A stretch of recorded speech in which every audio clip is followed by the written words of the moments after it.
Changing gears now, and while saying have car will travel may once have rung true, it now seems that it's now pretty much out of date. Because new research being released today suggests that young people are more concerned about living in pedestrian-friendly neighbourhoods and living closer to shops, work and public transport so they can walk more.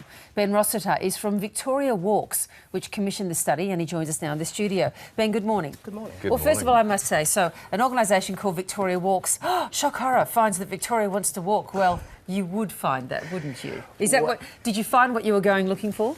We found things we didn't expect, but yes, we found what we expected, that walking is extremely important to people. I mean, it's the most prevalent common physical activity for adults, but it's also really important for young people. You know, we know that 48% of the entire physical activity of young people is by walking.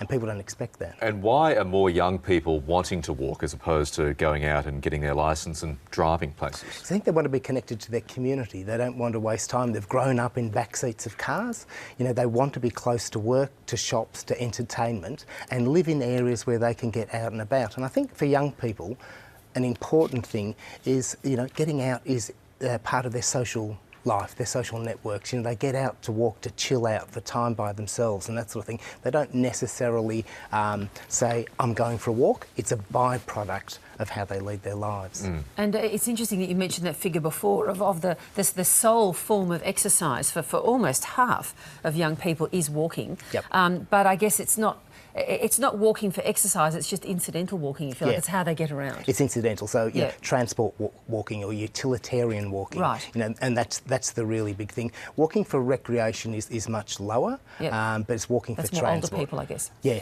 The report also identifies some key barriers, some hurdles that prevent more young people walking more, Ben. Yep.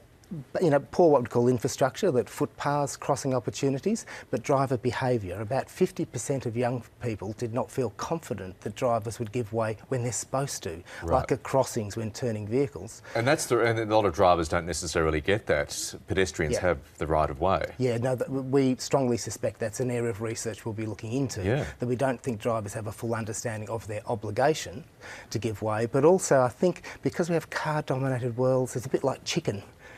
You'll see a lot of pedestrians stop through their own, concerns over safety.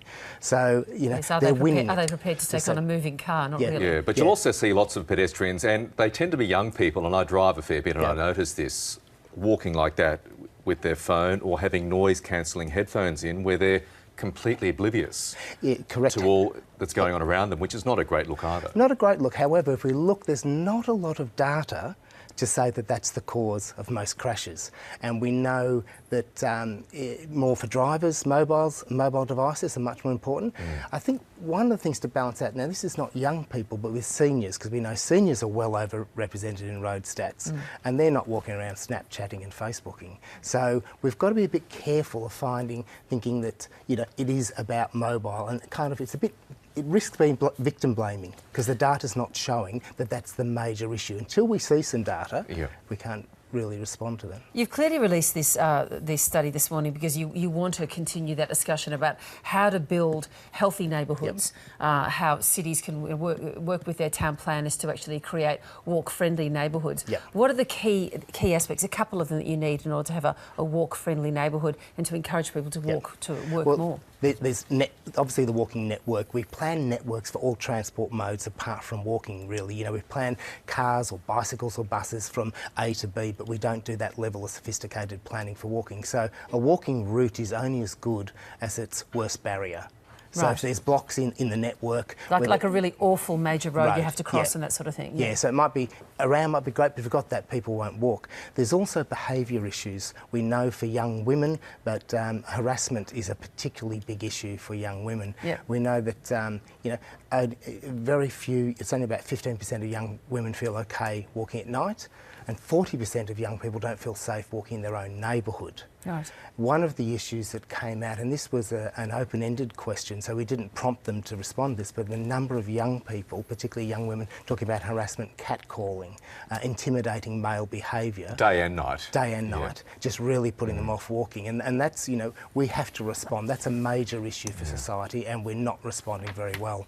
We don't put up with that in workplaces, in schools, in the public forum. So, you know, why are we putting up with it in, you know, public space? And this is really inhibiting young women's ability to be active, to be healthy, and to participate in community life.